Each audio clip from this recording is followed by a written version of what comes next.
여러분들 반갑습니다. 제가 작년 6월 달에 와서 캠프에 올라가서 3일 집회하고 또 2번 설교했고 또 그 전에 1월 달에 와서도 제가 왔습니다. 제가 이번에 3번째 왔는데 여러분 반갑습니다. 반갑고 오늘 마더스데이입니다. 해피 마더스데이인데 해피데이인데 우리 잠깐 일어나셔갖고 어머니들한테 아버님들한테 해피 마더스데이 하고 또 아버님 수고하셨습니다. 이렇게 서로 같은 분이라도 옆에 있는 여자분이라도 같이 한번 인사하시겠습니다. 우리 해피 마더스데이 하고 같이 인사하시겠습니다.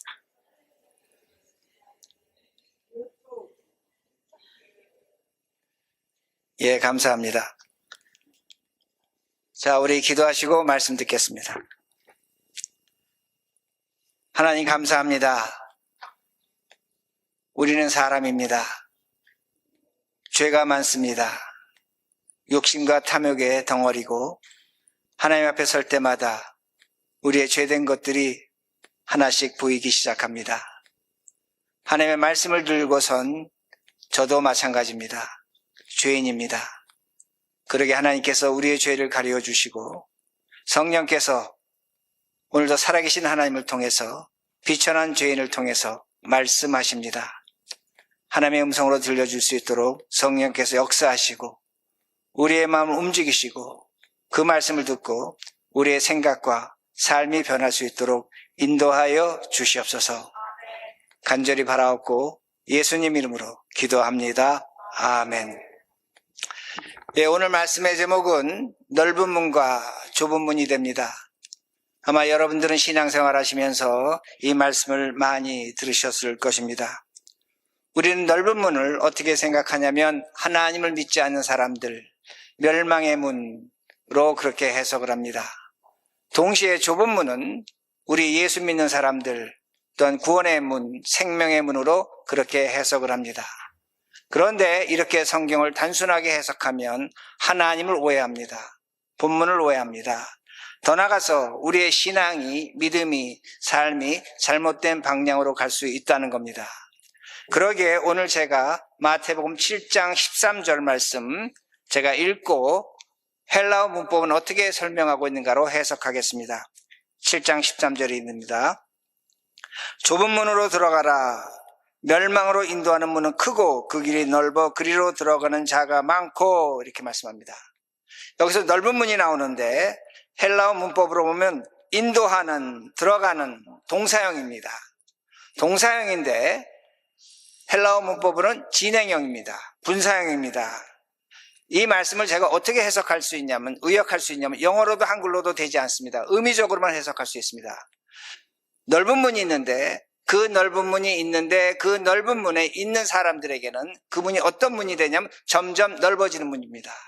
그리고 많은 사람이 들어갈 수 있다는 의미가 됩니다. 다시 말씀드린다면 넓은 문 자체는 그대로 있지만 그 문에 머물다 보면 시간이 가면 갈수록 그 문은 넓어지는 것 같고 그렇게 쉽게 들어가는 문이라고 그렇게 해석을 할 수가 있습니다. 14절의 말씀도 마찬가지입니다. 제가 읽습니다. 생명으로 인도하는 문은 좁고 길이 협착하여 찾는 자가 적음이라. 여기서 동사가 3개 나오는데 인도하는, 협착하여, 찾는 자, 이것도 동사형입니다. 그런데 이것도 분사형입니다. 진행형입니다. 다시 말씀드린다면 좁은 문이 있는데 그 문 자체는 좁습니다. 그러나 그 문에 머물다 보면 그 문이 점점점 작아지는 것 같습니다. 그러게 들어가는 사람이 적다고 그렇게 해석을 할 수가 있습니다. 좁은 문, 시간이 지나면 지날수록 좁은 문이 되는 겁니다. 그러게 찾는 자가 적다고 그렇게 성경은 말씀하고 있습니다. 그러므로 22절과 23절에 이렇게 말씀이 나옵니다. 오늘날 교인들이 가장 충격받는 말씀 중에 하나가 됩니다. 그날에 많은 사람이 나더러 이르되 주여 주여 우리가 주의 이름으로 선지자 노릇하며 주의 이름으로 귀신을 쫓아내며 주의 이름으로 많은 권능을 행하지 아니하였나이까 하리니 그때에 내가 그들에게 밝히 말하되 내가 너희를 도무지 알지 못하니 불법을 행하는 자들아 내게서 떠나가라 하리라. 너무나 충격적인 말씀입니다. 오늘도 우리는 주여 주여 하고 있습니다. 오늘도 우리는 어디에 있냐면 좁은 문에 있다고 믿고 있다는 겁니다. 그런데 예수님께서 선지자 노릇한다는 것은 오늘날 말씀으로 해석한다면 우리가 예배 드리는 겁니다. 기도하는 겁니다.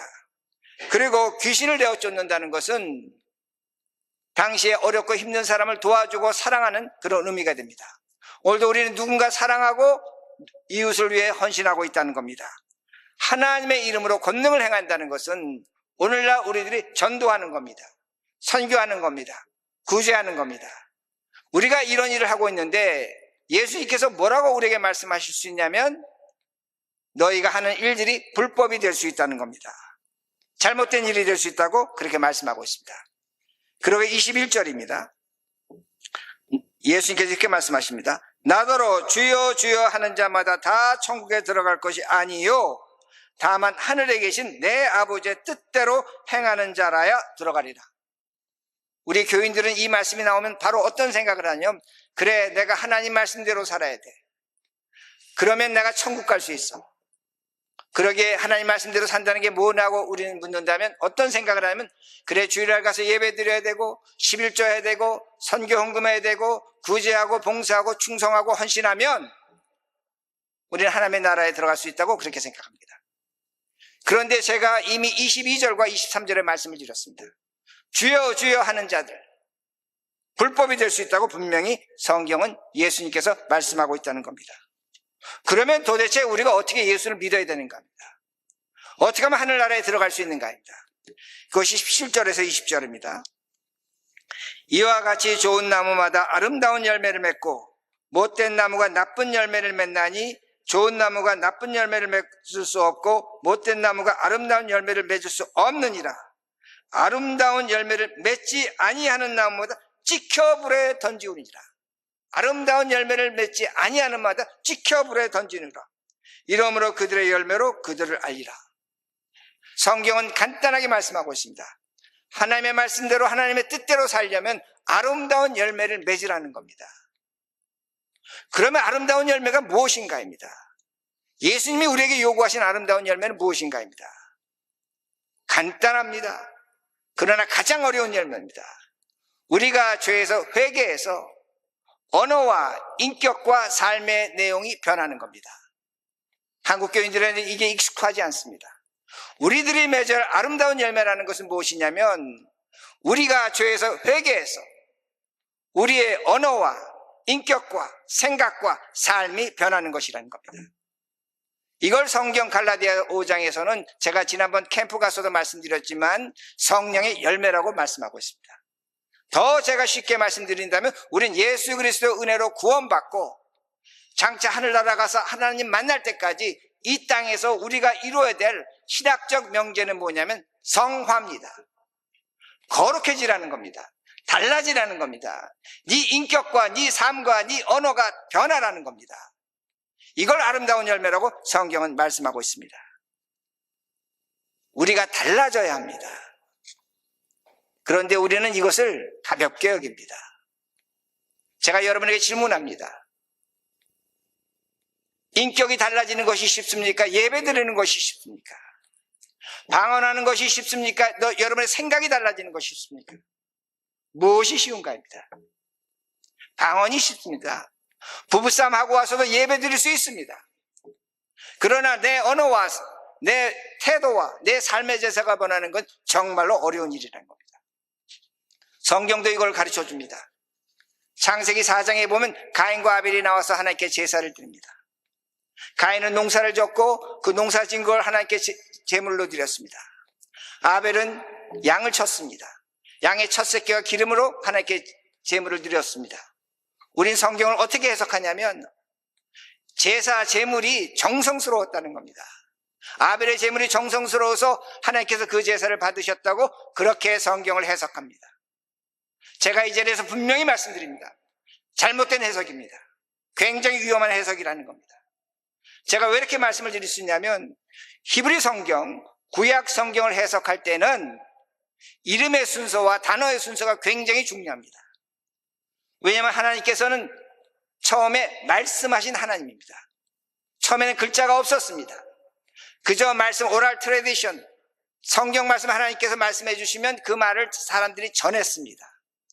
그러게 하나님도 우리에게 말씀하실 때 중요한 건 먼저 말씀하셨습니다. 중요하지 않은 건 나중에 말씀하셨다는 겁니다.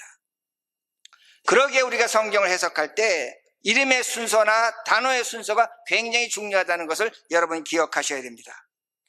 그러기에 창세기 4장 3절에서 4장 전반절인데 여러분 이 말씀을 보시면서 누구의 이름이 먼저 나왔는가 보시기 바랍니다. 제가 읽습니다. 세월이 지난 후에 가인은 땅의 소산으로 제물을 삼아 여호와께 드렸고 아벨은 자기도 양의 첫 새끼와 그 기름으로 드렸더니 누구의 이름이 먼저 나왔어요? 누구의 이름이 먼저 나왔어요? 가인이죠. 왜 가인이 하나님 보시기에 중요했냐면 가인은 장자입니다. 하나님 말씀하셨습니다. 첫 것은 내 것이라는 겁니다. 가인은 내 것이라는 겁니다. 아벨은 내 것이 아니라는 겁니다. 그러기에 하나님께서 가인의 이름을 먼저 부르신 겁니다. 제사 드리기 직전까지. 근데 창세기 4장 후반절에서 5장 전반절입니다. 제가 읽습니다. 누구 이름이 먼저 나왔는가? 여호와께서 아벨과 그의 제물은 받으셨으나 가인과 그의 제물은 받지 아니하신지라. 이름이 이번엔 누가 먼저 나왔어요? 아벨이 먼저 나왔어요. 그런데 우리 한글 번역은 이 번역은 약간 문제가 있습니다.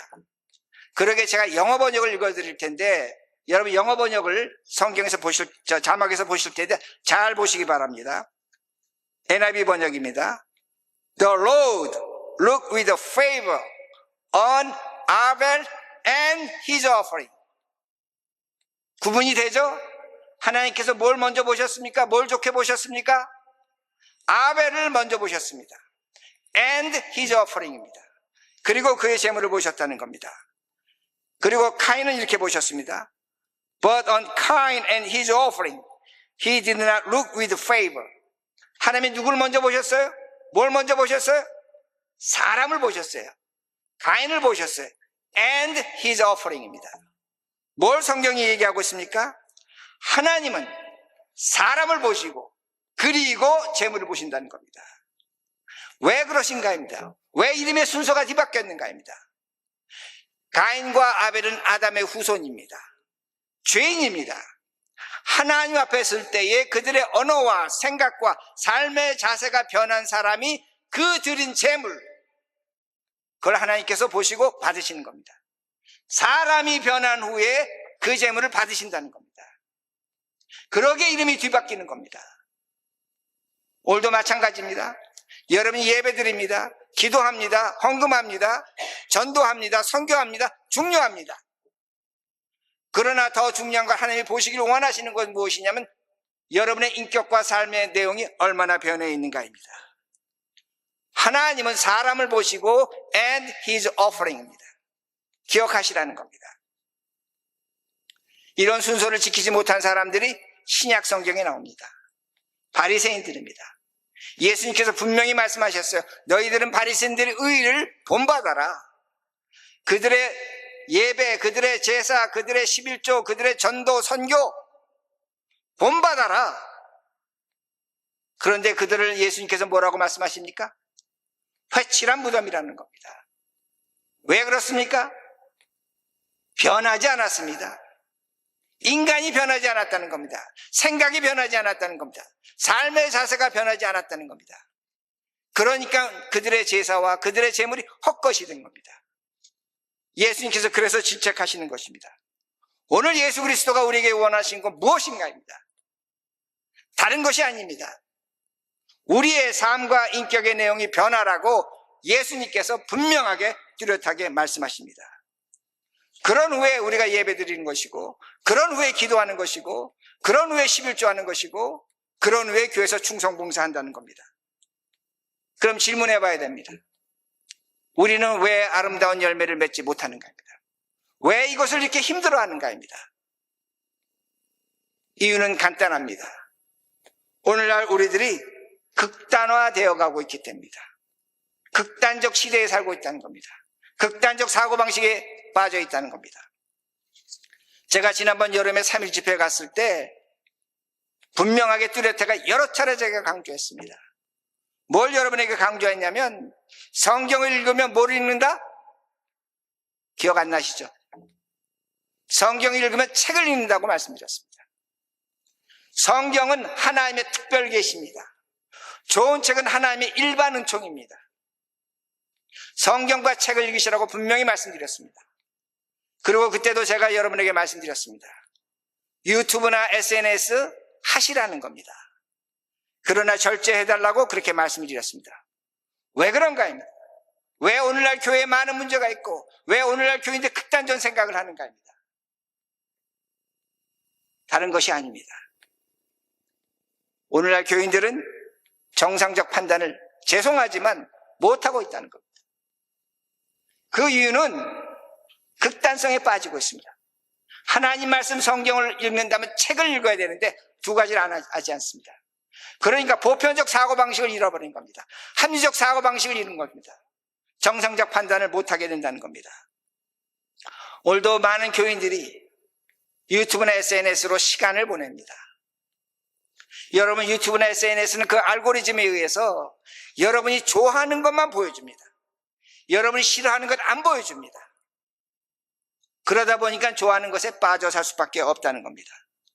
그리고 유튜브에 또한 SNS를 만드는 사람들은 여러분을 어떻게 타겟해서 살냐면 그 제품으로 그 상품으로 돈을 덜 벌기 위해서 내용을 과장합니다. 때로는 허위로 만듭니다. 자극적으로 만들어버린다는 겁니다.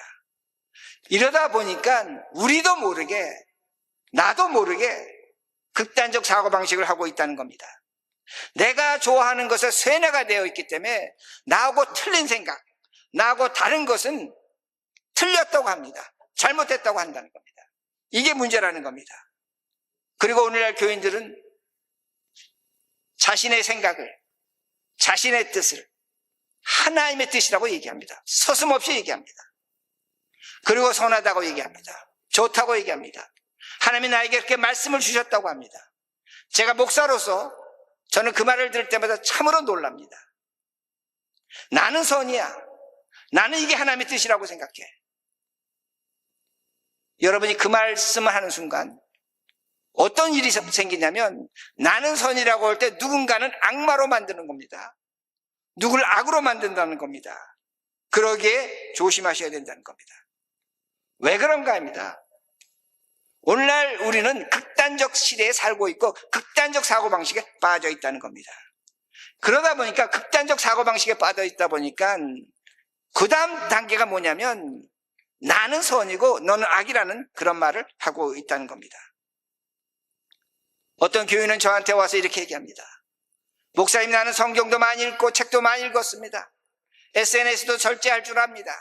그러나 나는 확신합니다. 오늘 내가 생각하는 것, 내 뜻, 하나님의 뜻입니다. 하나님의 선이라고 그렇게 말합니다. 저는 그런 분에게 항상 이렇게 말씀드립니다. 맞을지도 모릅니다. 그러나 당신이 그렇게 얘기하는 순간 상대방은 악이 된다는 걸 기억하시라는 겁니다. 악마가 된다는 걸 기억하시라는 겁니다. 왜 그런가입니다. 모든 걸 이분법적으로 봅니다. 극단적 사고방식의 특징은 모든 걸 이분법적으로 보기 때문에 그러기에 선과 악으로 나눠줄 수밖에 없다는 겁니다. 성경에도 나옵니다. 하나님 믿는 사람도 그렇게 살았습니다. 우리 주 예수 그리스도가 인류를 구하는 것, 우리를 죄에서 구하는 것, 하나님의 절대적 선이었습니다. 근데 똑같이 하나님 믿고 똑같은 성경을 보는 유대인들, 제사장들, 서기관들, 바리새인들, 그 예수를 죽이는 것을 하나님의 선으로 착각했습니다. 그러게 그 예수를 십자가에 죽이는 겁니다. 얼마나 무서운 것입니까? 하나님의 아들을 죽이는 걸 그들은 선으로 생각했다는 겁니다. 악인 줄 모르고 있다는 겁니다. 이런 일이 오늘날 교회 안에서 팽배하다는 겁니다. 가정도 마찬가지라는 겁니다. 그러기에 오늘도 내가 하나님의 뜻이라고 할 때는 기억하시기 바랍니다. 내가 하나님의 뜻이라고 할 때는 내가 선이 되고 누군가는 악마가 되고 악이 된다는 것을 기억하시라는 겁니다. 이건 역사적 사실도 나옵니다. 1900년대 초반에 러시아 혁명이 일어났습니다. 러시아 혁명이 일어난 다음에 당시 독일에 공산주의 사상이 들어왔습니다. 극좌 사상이 들어왔습니다. 그런데 당시 독일은 식민지 개척을 하지 못했습니다. 독일 민족이 열등주의에 빠졌습니다. 그러다 보니까 아리안 인종주의, 민족주의를 강조했습니다. 극우 사상이 발달했습니다. 극자와 극우가 있었다는 겁니다. 극단적 사고방식이 존재했다는 겁니다. 1차 세계대전을 일으킨 이유를 여러 가지로 학자들이 구분하겠지만 그 중에 하나가 독일의 자와 우의 분열입니다. 극단적으로 세상이 나눠져 있다는 겁니다. 전쟁을 일으켰습니다. 독일이 패배했습니다. 패배한 다음에 극우 사람들이 뭐라고 했냐면 우리가 이 전쟁에서 진 거는 유대인과 공산주의자들 때문이라고 그렇게 이야기했습니다. 그걸 이용해서 정권을 잡은 것이 히틀러입니다. 히틀러는 독일 사람이 아닙니다. 오스트리아 사람입니다. 그가 그 나라의 총통이 됐습니다. 히틀러가 어떻게 했습니까? 유대인과 공산주의를 척결하자는 극우 사상을 가졌습니다. 그리고 동시에 그가 통치한 정치와 경제 방식은 극좌 공산주의와 똑같았습니다. 그런데 놀라운 것이 뭔 줄 아십니까? 독일은 당시의 최고의 지성이었습니다. 화학공업, 기계공업, 독일의 문학, 독일의 음악, 독일의 철학, 독일의 신학, 지금도 최고입니다. 그때도 최고였습니다. 그렇게 최고의 지성인들이 나라가 좌우로 갈리니까 선악을 구분하지 못하는 겁니다. 선악의 갈등 속에서 역사적 사실입니다. 독일 국민들은 히틀러를 메시아, 절대적 선, 하나님이 보낸 메시아로 믿었습니다. 거의 80%, 90%가. 그러기에 그 나라가 어떻게 됐습니까? 전쟁을 일으키고 2차 세계대전에 패배했습니다. 그리고 가장 무서운 죄, 유대인 600만을 학살했다는 것을 기억하시기 바랍니다. 히틀러를 선으로 봤습니다. 왜 그런가입니다. 나라가 좌우로 극단적 사고 방식을 가질 때 판단력이 없어지는 겁니다. 그러게 제가 말씀드립니다. 여러분, 나는 아닙니다. 나는 극단적 사고 방식 가지 않았습니다. 제가 장담하며 말합니다. 여러분 입술에서 뻥끗하며 나오는 게 뭐냐면 하나님의 말씀이야, 하나님의 뜻이야, 난 그래서 이렇게 할 거야. 그렇게 말하는 순간 다시 말씀드립니다. 여러분은 선이 될지 몰라도 누구는 악마로 만드는 겁니다. 그리고 나서 싸우는 겁니다. 분열하게 되는 겁니다. 다투게 되는 겁니다. 오늘 우리 가정도 마찬가지입니다. 교회도 마찬가지입니다. 왜 분열하고 갈등하고 있습니까? 왜 다투고 있습니까? 이유는 하나입니다. 나는 선이고 너는 악이라는 겁니다. 나는 맞고 너는 틀렸다고 그렇게 생각하는 겁니다. 그러니까 뭐가 없습니까? 죄의식이 없습니다. 반성이 없습니다. 변화가 없습니다. 아름다운 열매를 맺지 못한다는 겁니다. 성령의 열매가 뭡니까? 갈라디아서 5장에 나온 성령의 열매가 뭔가입니다. 화평이고 오래 참음이며 자비하고 온유하고 절제하는 겁니다. 이걸 맺으라고 예수님께서 말씀하시는 겁니다. 너희들이 정말로 예수를 믿는다면, 너희들이 나를 믿는다면 너희의 언어와 인격과 삶의 내용이 변하라고 예수님께서 말씀하시는 겁니다. 초대교회도 마찬가지입니다. 초대교회도 좌파와 우파가 있었습니다. 우파는 누구였습니까? 유대인들이었습니다. 그들은 구약성경 율법에 따라서 할례 받아야 된다고 믿었고 우상의 제물은 먹지 않았습니다. 근데 같은 교회 안에 좌파가 있었습니다. 이방인들입니다. 헬라 사람들입니다. 그들은 우상의 제물을 먹어야 되겠다는 겁니다. 할례를 받지 않았겠다고 말합니다. 여러분, 우파, 유대인 입장에서 기가 막힌 얘기입니다. 어떻게 성경에 나와 있는데 하나님을 믿는다고 하면서 할례를 받지 않느냐? 하나님께서 말씀하셨습니다. 할례 받으라.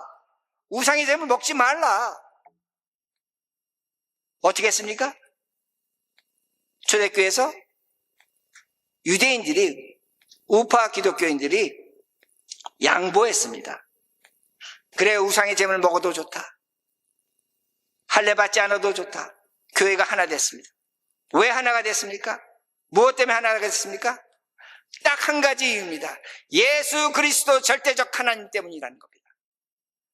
유대인들은 절대적 최고의 선, 그들의 최고의 선, 율법을 가지고 있었습니다. 그러나 절대적 하나님 말씀 앞에서 그 최고의 선을 포기했다는 것을 기억하시라는 겁니다. 제가 지금 여러분에게 좀 어려운 얘기하고 있습니다. 최고라는 것이 있습니다. 여러분의 가치관 최고입니다. 여러분의 자존심 최고입니다. 여러분의 인생관 최고입니다. 그러나 절대적 하나님 앞에서는 포기할 줄 알아야 된다는 겁니다. 오늘 우리가 믿음을 갖고 있습니다. 우리의 믿음은 절대적 하나님, the absolute 하나님에 의해서 주어진 것입니다. 그러나 우리는 죄인입니다. 죄인이고 하나님 앞에서 우리는 그 절대적 하나님 말씀을 갖고 있다고 하지만 우리는 부분적으로 알고 있습니다. 그러게 제가 영어로 얘기하면 A truth입니다. The truth는 아닙니다. 오늘날 여러분들이 예수를 믿고 있지만 여러분이 갖고 있는 진리는 부분적 진리입니다. A truth라는 겁니다. 그러기에 고린도전서 13장 12절에 이렇게 말씀합니다. 저 말씀에 보면 뭐라고 나오고 있습니까? 우리가 지금은 거울로 본다는 겁니다. 당시의 거울은 유리거울이 아닙니다. 구리거울입니다. 희미하게 본다는 겁니다. 그러나 예수 그리스도가 오실 때 우리는 얼굴과 얼굴로 똑바로 정확하게 본다는 겁니다. 무엇을 성경이 가르쳐주고 있냐면 여러분이 갖고 있는 것은 최고의 선이지만 A truth입니다. 절대적 진리 하나님의 뜻이 아니라는 겁니다. 그러기에 우리가 무엇을 말하거나 행동할 때 우리 교인들, 한국 교인들 정말로 조심하셔야 됩니다. 하나님의 뜻이라고 함부로 말씀하시면 안 됩니다. 어떻게 부분적으로 알고 있다고 성경은 분명히 가르쳐주고 있는데 내가 그걸 알고 있는 것처럼 하나님 뜻인 것처럼 이야기할 수 있는 거 아닙니다. 이건 내가 하나님이 되는 겁니다. 무서운 죄가 된다는 걸 기억하시라는 겁니다. 그런데 요한복음 14장 6절에 예수님은 이렇게 말씀합니다. I am the truth. I am the truth. 나만이 절대 진리라는 겁니다. 나만이 하나님의 말씀이라는 겁니다. 그러기에 우리가 더 트루스 앞에서 A 트루스는 포기할 줄 알아야 됩니다. 겸손할 줄 알아야 됩니다. 생각을 바꿀 줄 알아야 된다는 그 말씀이 됩니다. 그러기에 다시 말씀드립니다. 여러분이 갖고 있는 사고방식, 여러분이 갖고 있는 신앙 믿음 중요합니다. 그러나 절대적이지 않습니다. 예수 그리스도 앞에서 포기하고 겸손할 줄 알아야 된다는 겁니다. 오늘도 내가 교회에서, 가정에서 내가 갖고 있는 것이 절대적으로 얘기하는 순간 그 교회와 그 가정은 반드시 분열한다는 겁니다. 이유는 하나입니다. 내가 선이기 때문에 너는 악이라고 분열할 수밖에 없다는 겁니다. 왜 유대인들 600만을 독일인들이 죽였습니까? 간단합니다. 그들이 갖고 있는 가치관, 사고방식을 절대 진리로 알았기 때문에 유대인을 죄인으로 보고 600만을 죽인 것을 우리가 알 수 있다는 겁니다. 그러게 여러분 기억하시기 바랍니다. 오늘 이 목사가 와서 왜 여러분 앞에 이 설교를 해야 되는가 합니다. 다른 건 아닙니다. 우리 중에 그 누구라도 이것이 하나님의 뜻이고 이것이 옳고 나는 이것이 하나님의 선이라고 생각하는 순간 여러분은 그 누군가를, 여러분의 같은 교인을, 같이 신앙생활하는 사람 누군가를 악으로 만든다는 겁니다. 그건 여러분의 신념이, 여러분의 생각이 우상이 된 증거입니다. 그러기에 그런 소리를 할 수 있다는 겁니다. 그러기에 우리가 좁은 문에 있습니다.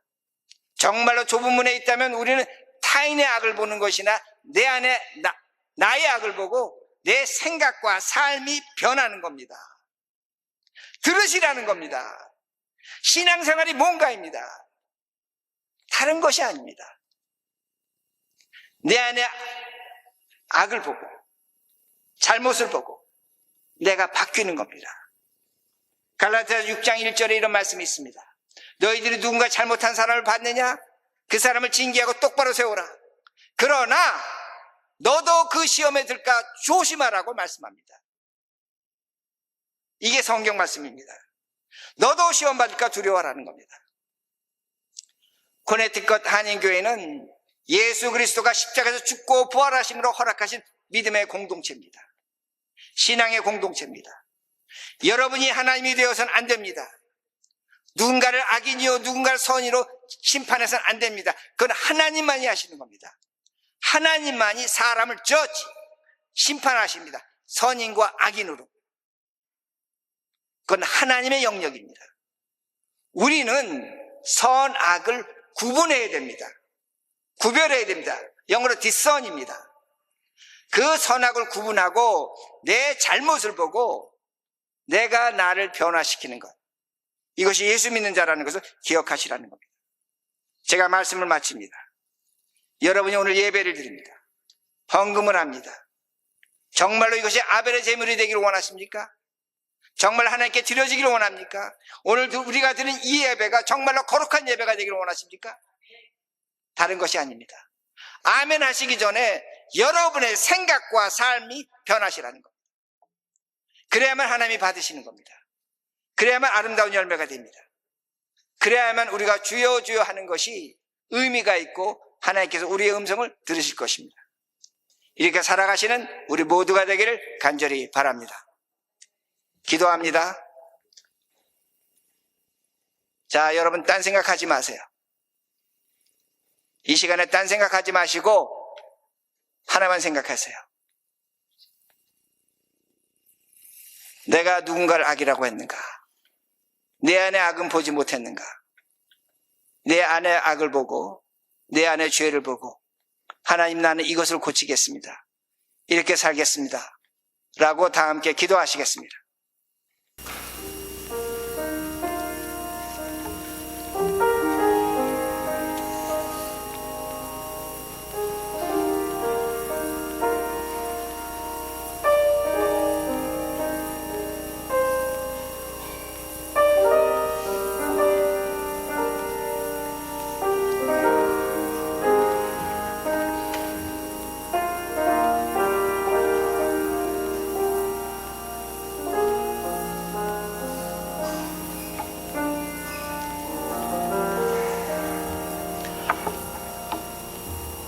하나님, 죄인들입니다. 우리의 죄를 볼 수 있게 하시고 그리고 회개해서 내 생각과 내 삶의 태도가, 내 언어가 변하게 하시고 그것을 보시고 예배를 받으시고 우리의 기도를 받으시고 우리의 헌신을 받아 주시옵소서. 간절히 바라옵고 예수님 이름으로 기도합니다. 아멘.